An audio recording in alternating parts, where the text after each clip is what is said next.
Hey guys, welcome back with me again in this channel. On today's tutorial, I'm going to show you how you can add music to your Instagram profile.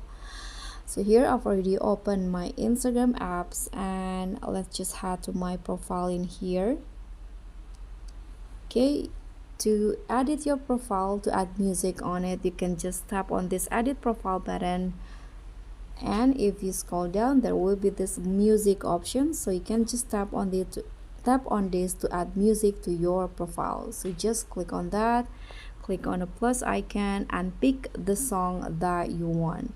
For example, I'm going to go with uh these songs right here. You can click on the songs or the music. You can choose which part of the music that you want to add. After that, you can click on the check icon and click on the check icon again, and let's see how it will look like. Okay, so the music will now look like this. So every time someone visit my profile, these songs will be played. So that's all from me. Thank you so much for watching. Don't forget to like, comment and subscribe. Also click on the thanks. Bye.